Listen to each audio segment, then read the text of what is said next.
All right, good morning, everybody. Back for Sacred Trust. Who's happy we're having it inside? Let's take a poll. All right. Okay. We almost had a civil war among the staff yesterday. No, make sure you move it inside. I'm teasing you. We're glad we're in here. We're sorry the heat is so bad outside, but we're glad you're with us this morning. We're glad that many of you were here yesterday, and once again, I want to thank the National Park Service, Chris Gwynn, the Chief of Interpretation and Education here at the Gettysburg National Military Park. Also want to thank Dr. Carol Reardon, the Chairman of our Education Committee here at the Gettysburg Foundation, for the wonderful partnership we have between the National Park Service and the Foundation and Sacred Trust, our presentations here. This presentation, and I'm going to go a little bit off script, is very, very special to me this morning, and I will tell you why. About a year ago, I had the pleasure of giving a presentation in Grand Rapids, Michigan. I gave a couple while I was up there. And I flew to Detroit, Michigan, and the first place I went to was a graveyard. I've told the staff here at the Gettysburg Foundation, if you're looking for me and you make a phone call, I'm going to be in one of three places. I'm going to be in a museum, I'm going to be in a cemetery, or I'm going to be on a battlefield. I'm going to be in one of those three places every time you make a call. So I got off the plane, I went into the cemetery, and then I drove west to Lansing, Michigan, and I went to a cemetery, Mount Hope Cemetery in Lansing, to find the grave of Matthew Elder, who was an officer killed here, mortally wounded here in the Battle of Gettysburg, fighting in the Wheatfield. And I went in the office and I said, I'm looking for this man who was mortally wounded at Gettysburg, died on the 25th of July here at Gettysburg, and is buried in Lansing, Michigan, Mount Hope Cemetery.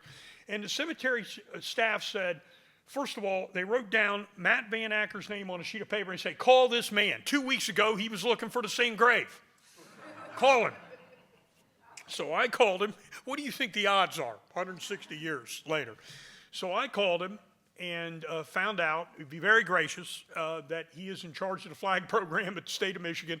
And he said, Wayne, if you're here tomorrow morning, come tomorrow morning, and I will give you a tour of the battle flags for the state of Michigan for the Civil War. He did this without any notice, and he just said, come, and my eyeballs are popping out of my head, like your eyeballs are going to be when you see some of these things. What a wonderful, wonderful presentation and collection in Lansing, Michigan, the battle flags of the Civil War. And I want to thank Matt. And immediately I said, you know what? I want to talk to my partners that helped plan this and see if we can get Matt that are here. So I think you're in for a very rare treat, and I appreciate Matt and his wife traveling such a long distance to be here with us. So I'll read a little bit of the script. The title of his presentation, Oh, the Dreadful Fields of Battle Over Which It Has Waved, the Michigan Battle Flags at Gettysburg. More than 4,000 Michiganders saw service at Gettysburg, and the flags they fought and died beneath were the proudest possessions, from the 24th defense of McPherson's woods, the 4th fight at the Wheatfield, the 16th Michigan's tenacious hold on Little Round Top, and the bloody fight of the Michigan Cavalry Brigade at East Cavalry Field. The flags were there and now stand as a mute testimony to service and sacrifice, and as a touchstone to history. Among the compelling stories born from the 3 days of fighting at Gettysburg are those associated with flags carried by the men of the old peninsular state. This is their story. Matt was born and raised in Lansing, Michigan. He is the director and curator of the Save the Flags, a project to research, display, and conserve 240 battle flags carried by Michigan soldiers in the Civil War, the Spanish-American War, and World War I. He also serves as the director of the Michigan State Capitol Tour and Education Service and as vice president of the Michigan Civil War Association. He has spoken and written extensively about Michigan State Capitol and Capitol Battle Flag Collection, and recently authored Lansing in the Civil War, which you will be able to get a copy immediately after this program. You're going to want to go out and get Matt to sign a copy for you. Matthew resides in West Lansing with his wife, Mary Kathleen. She is traveling with him today in an 1885 farmhouse where they raised their 4 children. So I'd like you to help me welcome Matt VanAcker.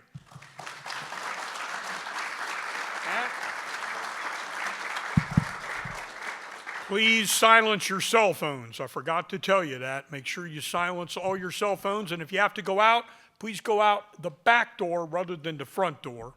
Okay? Thank you. Sorry, Matt. Oh, not at all. Good morning. Thank you for that very kind and probably not deserved gracious introduction, Wayne.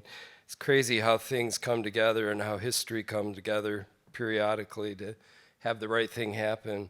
I want to thank you all so much for your kind attendance this morning. I especially want to thank some friends who have traveled from Michigan and from some friends from Washington, D.C. area.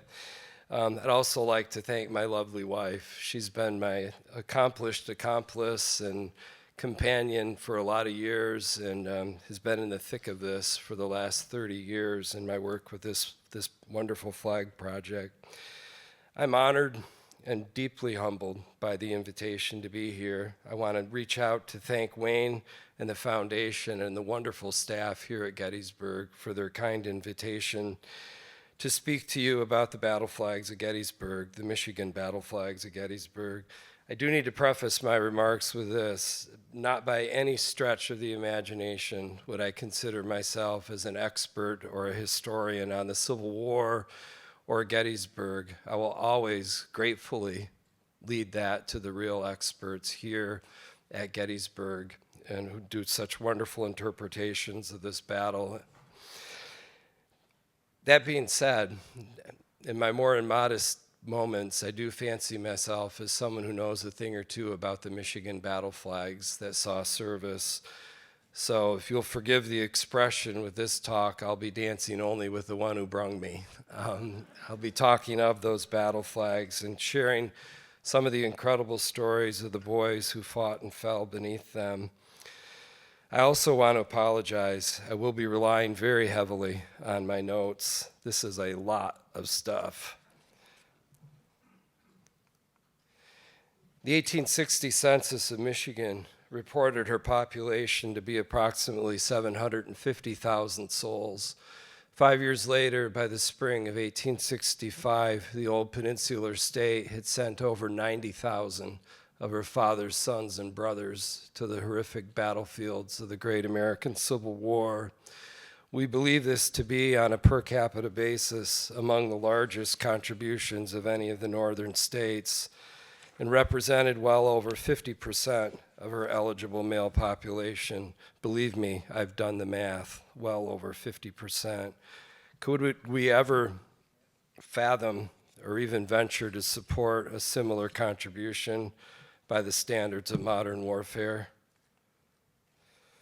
Answering the call were 30 regiments of infantry, 11 regiments of cavalry, a regiment each of sharpshooters, engineers, and mechanics, the 1st Michigan Colored Infantry, 14 light artillery batteries, and many more men who fought with units from neighboring states in the naval service or with federal units, including Berdan's U.S. sharpshooters, 2 companies of which formed in my own hometown of Lansing, Michigan.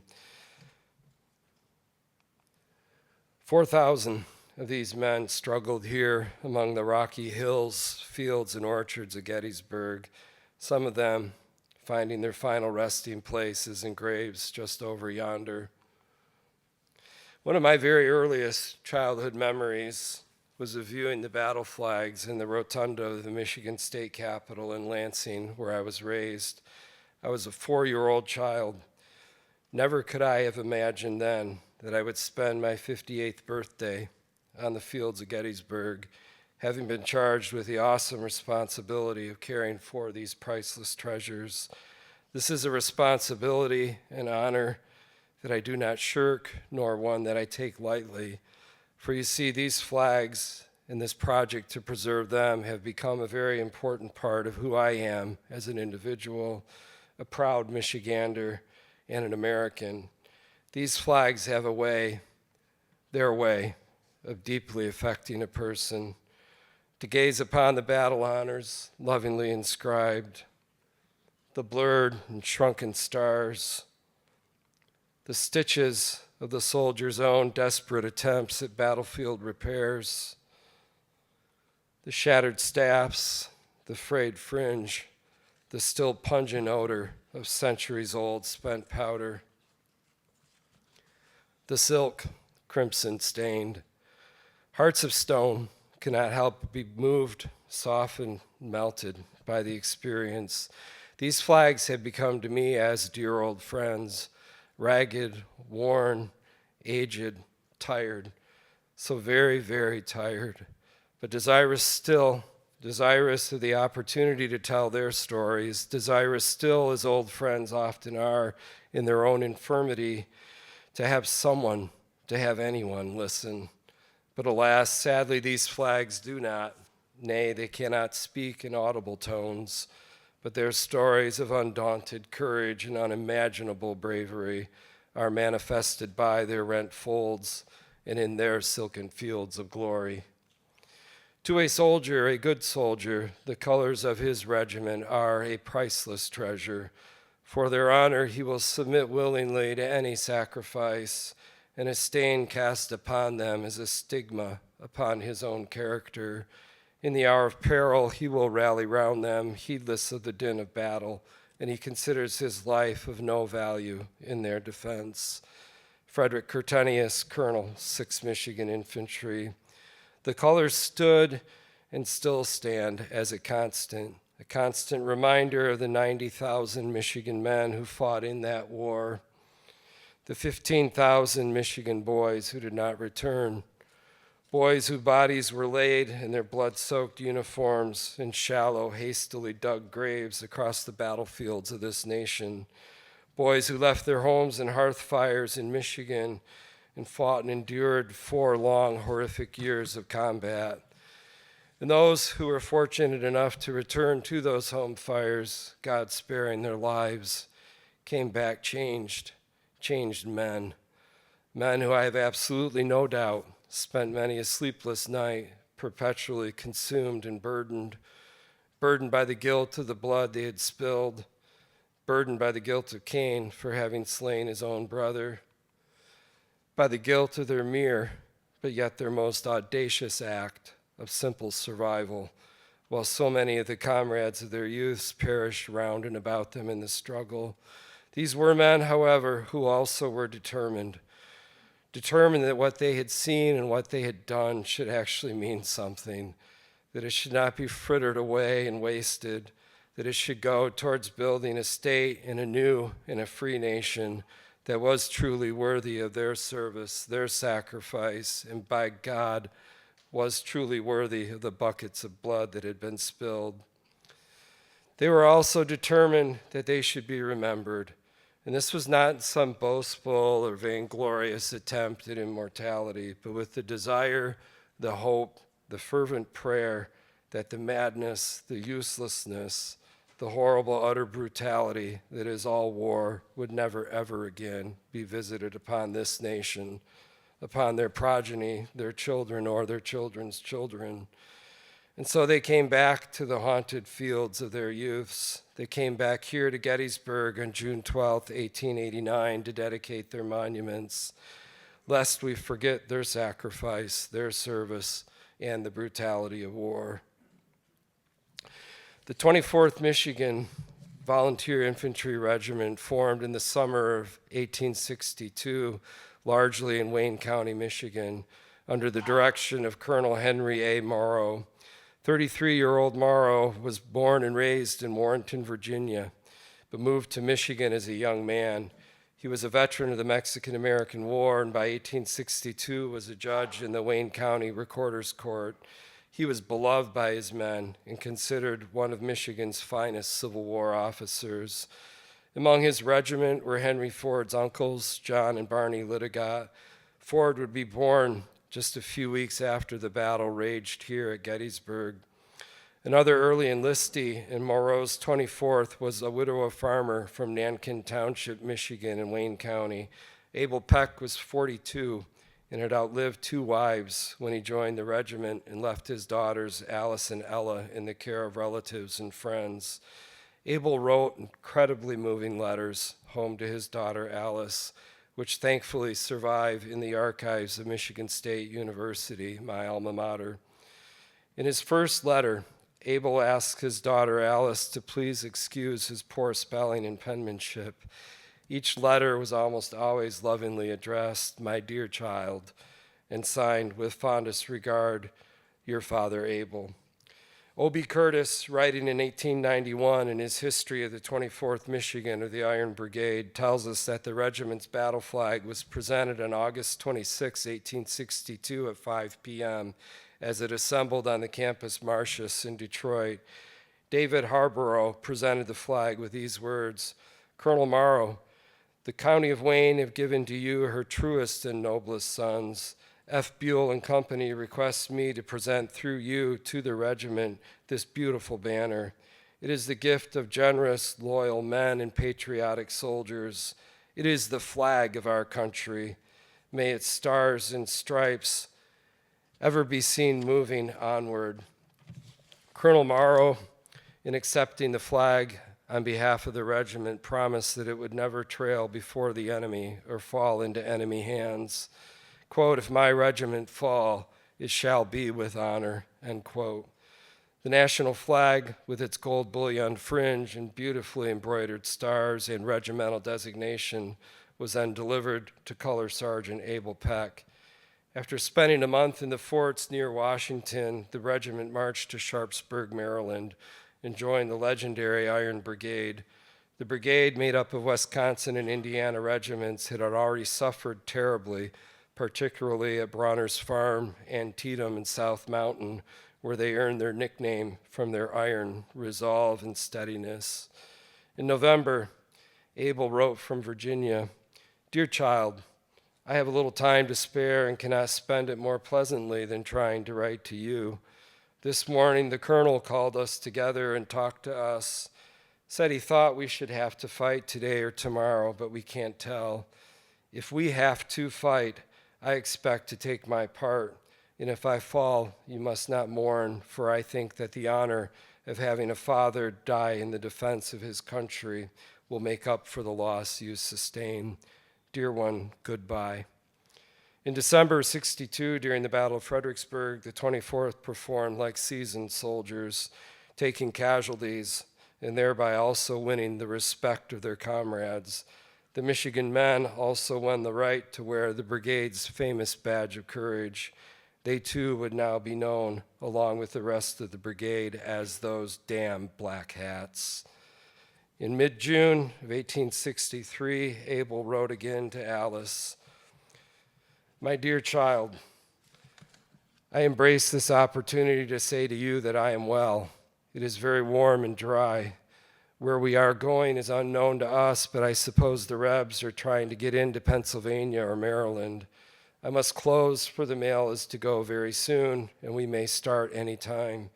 I will try and write you soon. Love to all, from your father in haste." 13 days later, on July 1st, 1863, Abel G. Peck was carrying the flag of the 24th when they approached the crossroads town of Gettysburg. While fighting here at McPherson's Ridge in the Herbst Reynolds Woods, Peck would be the first man of the regiment killed. Here I will paraphrase from Colonel Morrow's after-action report and regimental historian O.B. Curtis. Color Sergeant Abel Peck yielded up his life in their defense early in the morning fight. Before they touched the ground, Color Corporal Charles Bellore sprang forward, bearing them aloft as the troops advanced. Bellore, too, was killed in McPherson's Woods near the second line of battle. Private Augustus Ernest now took the flag from the ground and carried the colors until the third line of battle was formed, when he also shared the fate of his comrades. When Ernest dropped dead, the flag fell with him at the feet of First Sergeant Everett B. Welton, who reached forward and picked it up, holding it until Colonel Morrow ran to him and took the thrice prostrated flag from his hands. He gave it to Color Corporal Andrew Wagner, who boldly waved it in the face of the advancing foe. Wagner, in turn, the last of the color guard, was shot and fell with the colors. Colonel Morrow then took them again from under Wagner and bore them himself until Private William Kelly of E came up and took them, saying, "The colonel of the 24th Michigan shall not carry the colors while I am alive." An instant after, his lifeless body lay at the feet of the colonel. After the death of Kelly, the flag was carried for a time by Private Lilburn Spalding. When Colonel Moreau again took it and made another effort to rally his decimated men, he carried it aloft until he was wounded near the seminary. Somewhere between the first line of battle in McPherson's woods and the rail fence barricade near the seminary, Corporal William Ziegler was instantly killed. Sergeant William J. Nagel, Corporal Thomas Suggett, and Private Thomas Ballou were mortally wounded, each while acting as a color guard. Soon after assuming command, Captain A.M. Edwards saw the flag lying on the ground in the hand of a dead or dying soldier boy.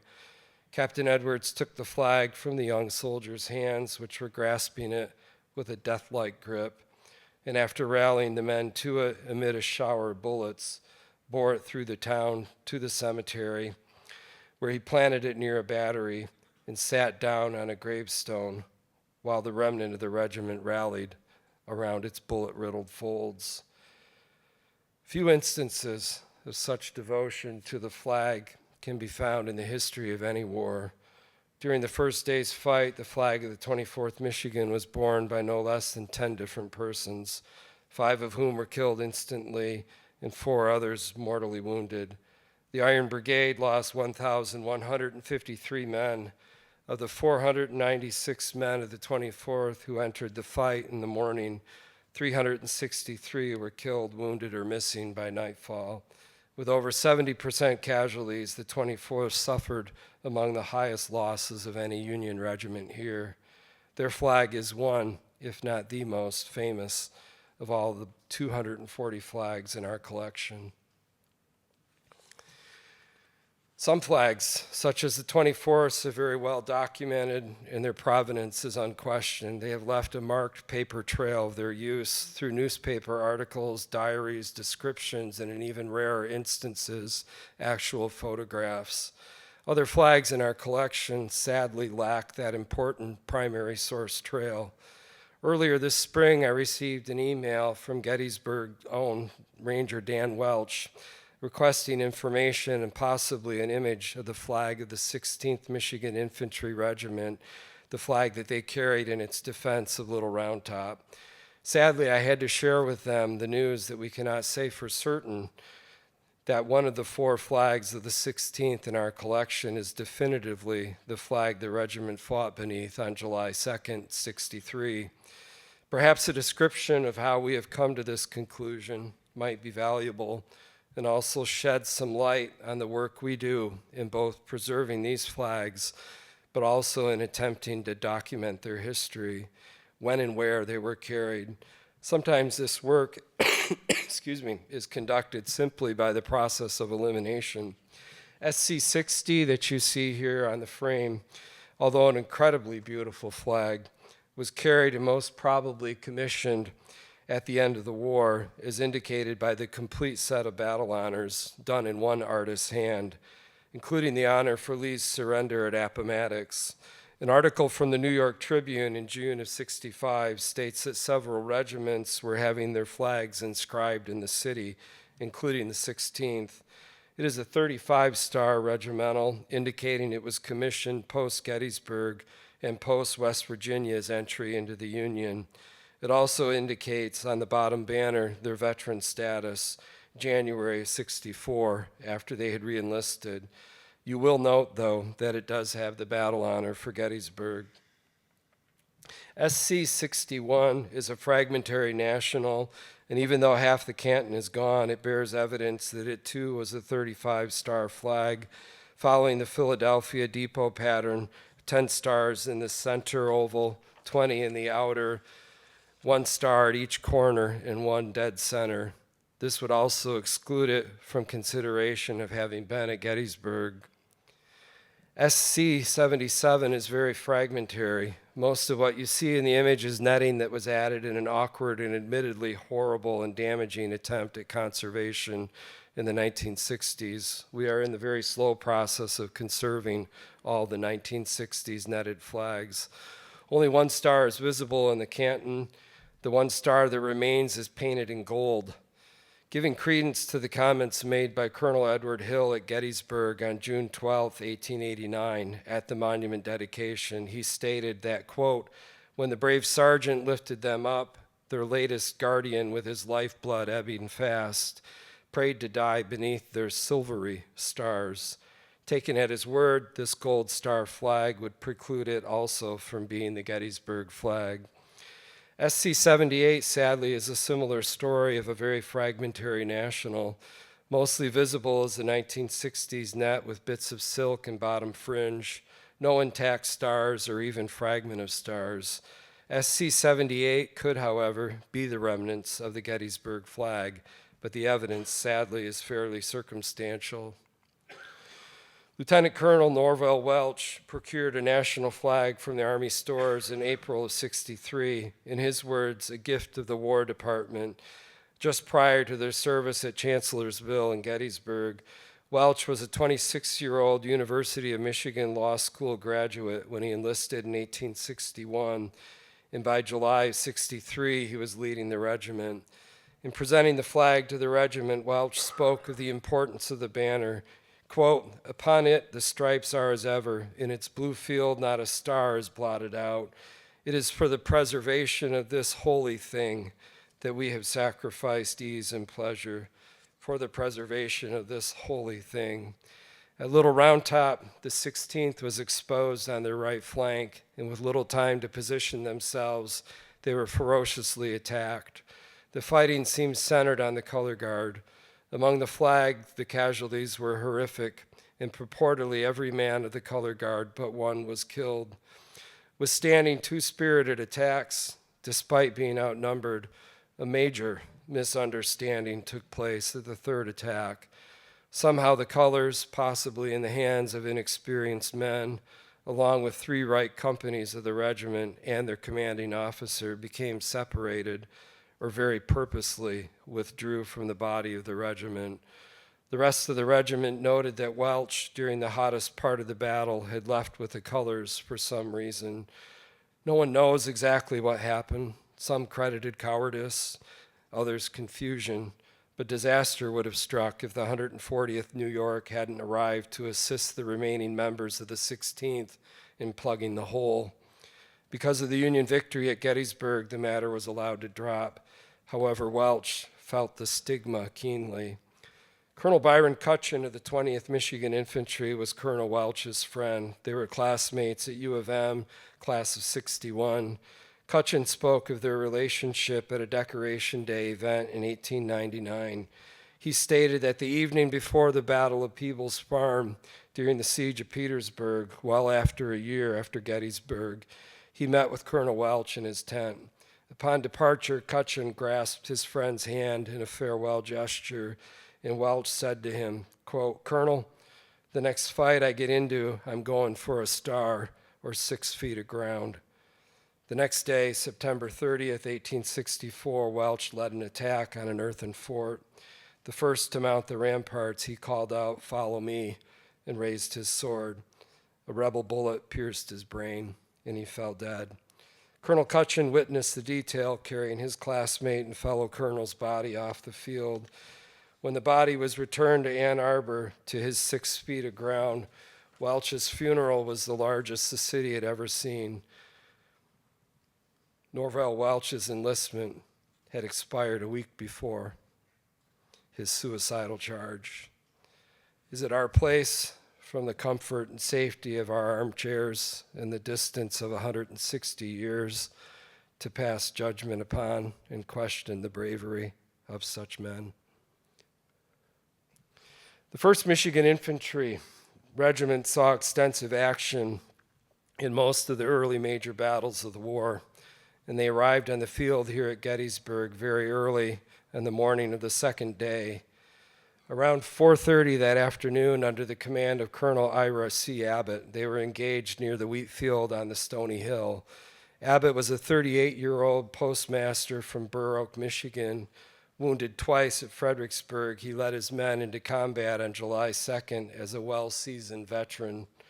From Lieutenant Colonel William A. Throop's report of the action, quote, "We got into position in line about 4:30. We had no sooner got our line fully established than the enemy drove in our skirmishers and appeared in force in the edge of the wood on our front, within 200 yards of our line. Throop had taken command from Colonel Abbott, who was severely wounded, a Confederate bullet shattering his teeth and nearly completely severing his upper lip.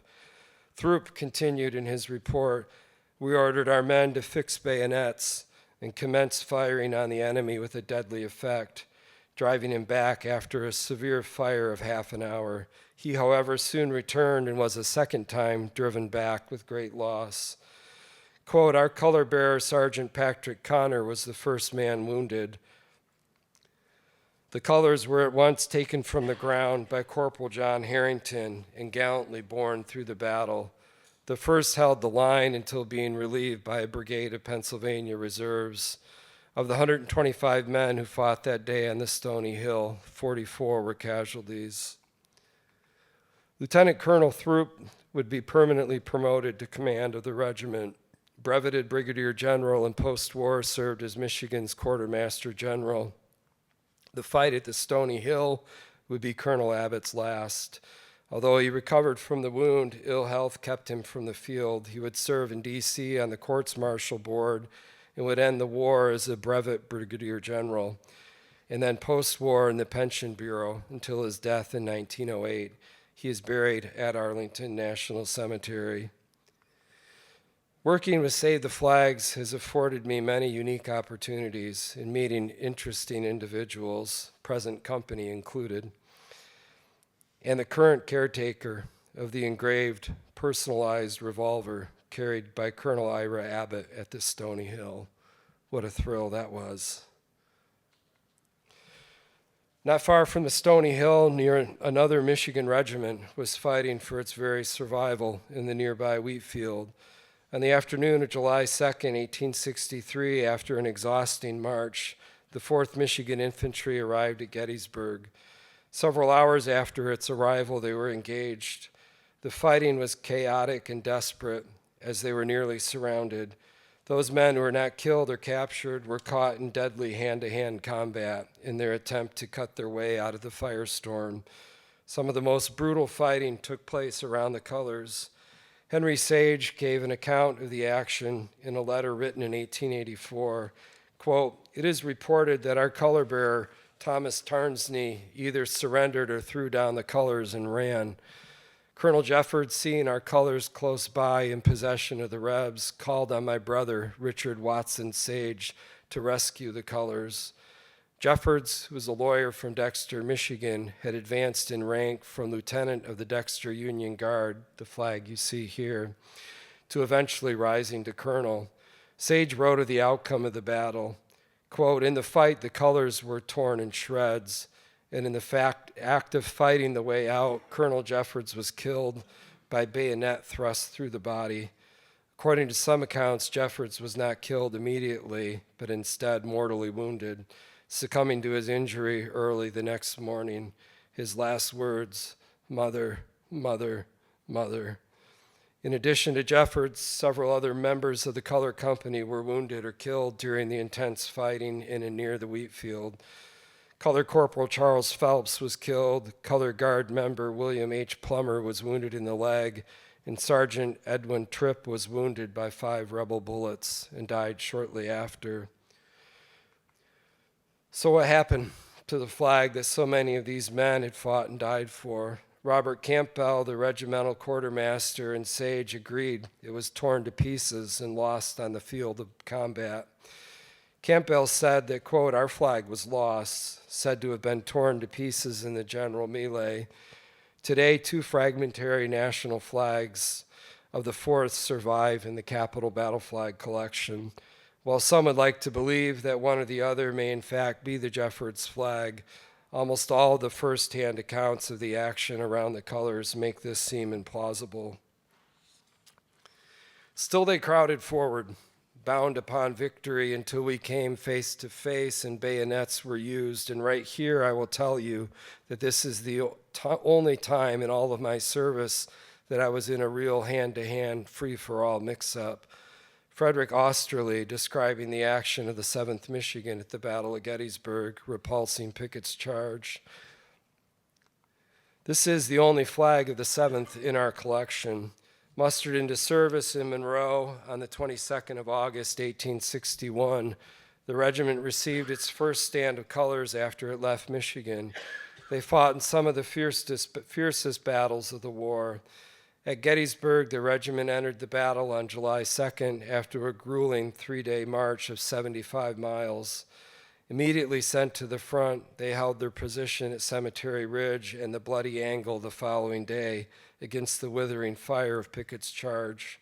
Twice their, quote, dear old battle flag was seized and twice retaken in hand-to-hand fighting.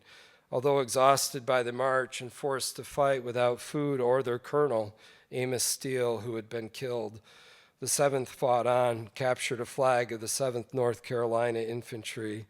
They went into the fight with 14 officers and 151 men, 21 of whom were killed and 44 wounded. On September 28, 1861, at Camp Lyons near Detroit, the 1st Michigan Cavalry Regiment received a heavily fringed blue silk flag, a standard with a federal coat of arms. It was accepted by Colonel Thornton Broadhead, who would be mortally wounded commanding his regiment on August 30th, 1862, at the Second Battle of Bull Run. In June 1863, the regiment was assigned to the new brigade of cavalry, made up of 4 Michigan regiments, the 1st, 5th, 6th, and 7th. The brigade would be commanded by 23-year-old General George Custer of Monroe, Michigan. Perhaps one of the regiment's greatest moments was here on July 3, 1863, in the East Cavalry Field. The 1st Michigan was ordered to charge the rebel cavalry led by Jeb Stuart. As they formed, Custer rode up, and drawing his saber, he pointed it at the enemy, and exhorting the men to action, shouted, "Come on, you Wolverines." This charge has been described as one of the most desperate as well as brilliant charges of the war, successfully checking the advance of General Stuart, and in Custer's own words, quote, "I challenge the annals of warfare to produce a more brilliant or successful charge of cavalry." Sounds a lot like George Custer.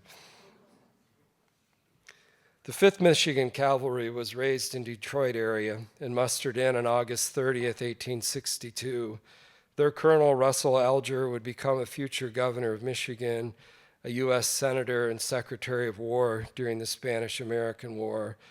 The regiment was also engaged along with the brigade at the East Cavalry Field, where they repulsed the Confederate attack near the Rummel Farm while dismounted.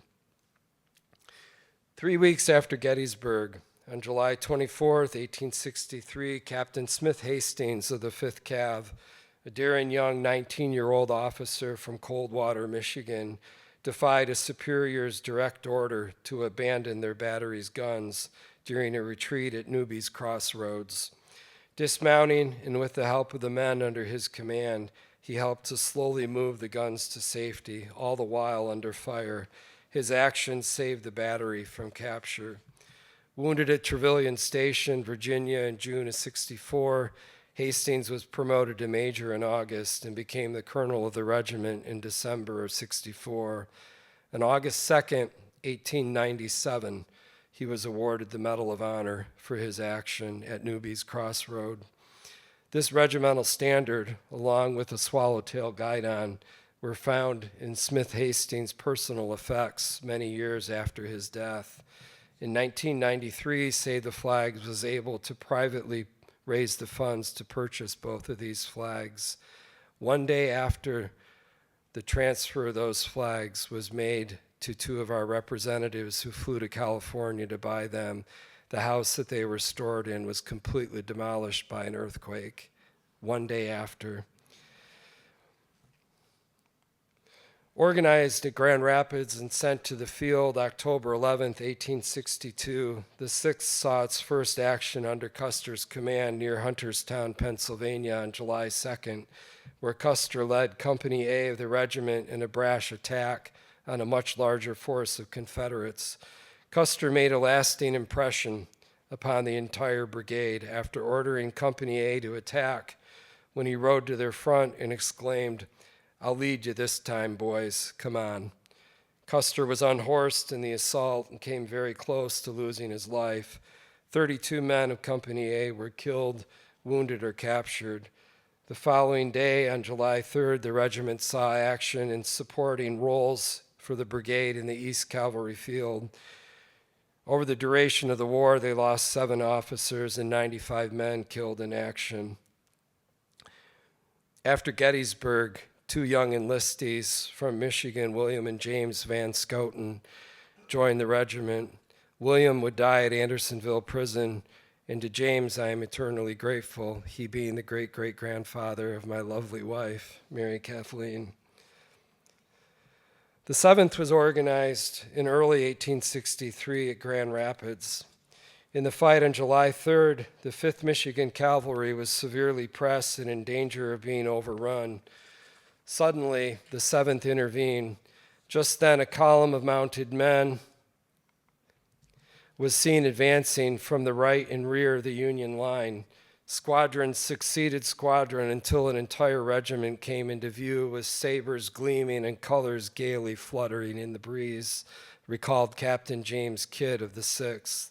The 7th charged into the open field, forcing the Confederates to flee.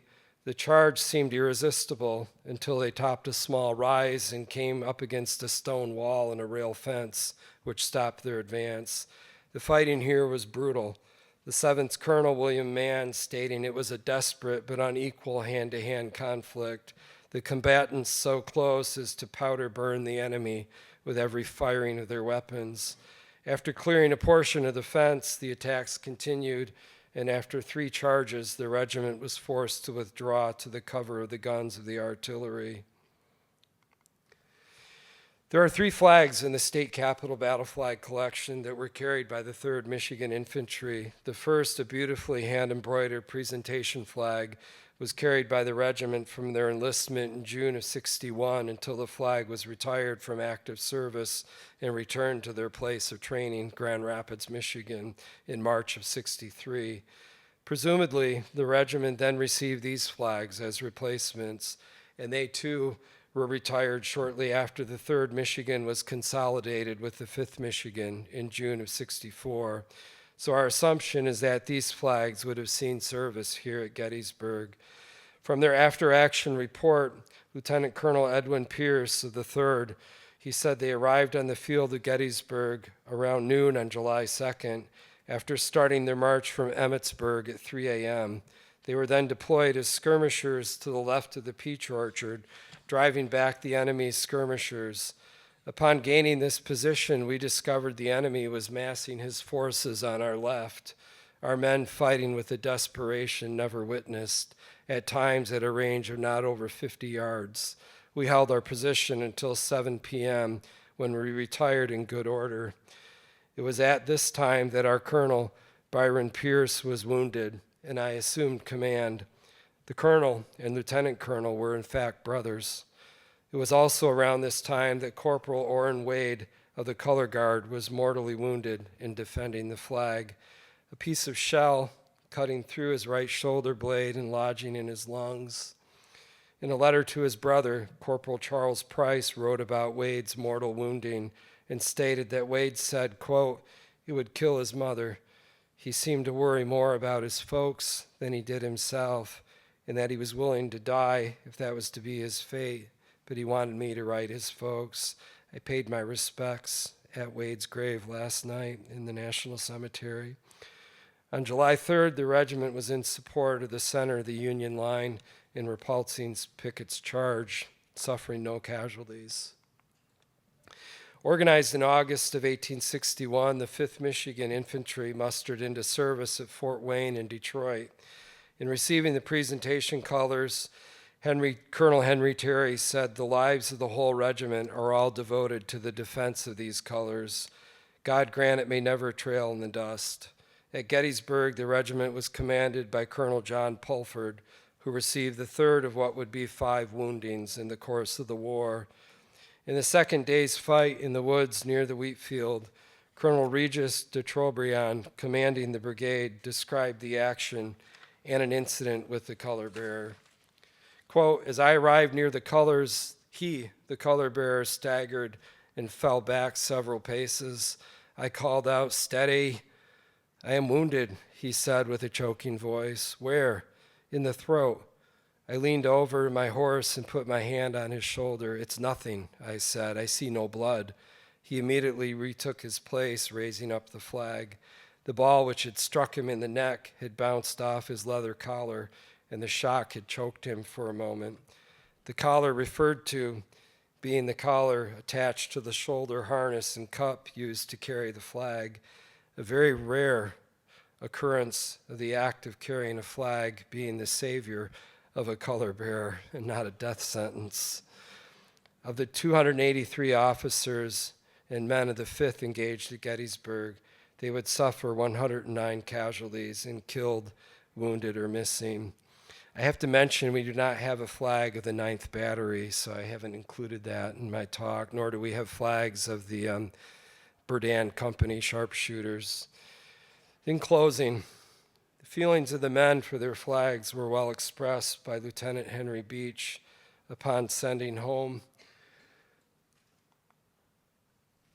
the standard of the 1st Michigan Cavalry Regiment after the fight here at Gettysburg. Quote, gentlemen, I have the honor to forward to you the tattered standard of our regiment. Where, when, and how well we have defended it, we will let the history of the war tell. It has flown over many a bloody field and been pierced by canister and rifle shot. Yet we trust we have never forsaken or dishonored it. Sirs, we venerate, we almost worship it. And confiding it to your care, we humbly pray you will preserve it as long as the peninsular state has a name and a place in the nation. And whenever God sparing our lives to return, any of us shall behold, we will bow to its familiar device while we weep for our brave comrades who have fallen beneath it. Does the passage of time, the minutes, the hours, the days, the weeks, the months, the years, the decades, or even the centuries diminish the soldier's hope? Does the physical distance from the great shores of Michigan to this battlefield afar diminish their fervent prayer that they, their service, their sacrifice, and their flags be remembered, cared for, and cherished? I would argue that it does not, that it must not. And so it is with that hope that I proceed today with this project to preserve for posterity the banners that were so important to them, the banners that were so often the focal point of combat, by caring enough to preserve these flags that meant so much to them, that they fought and died to protect, that they so often rallied upon. We are in a larger way working to preserve their memories, are we not? Perhaps by caring for their cherished flags and these hallowed grounds of battle, just perhaps we can ensure that their sacrifice is remembered. Thank you so much for your attendance and your incredible kindness and patience. That was a lot of information. It would be my absolute pleasure to attempt to answer any questions you might have.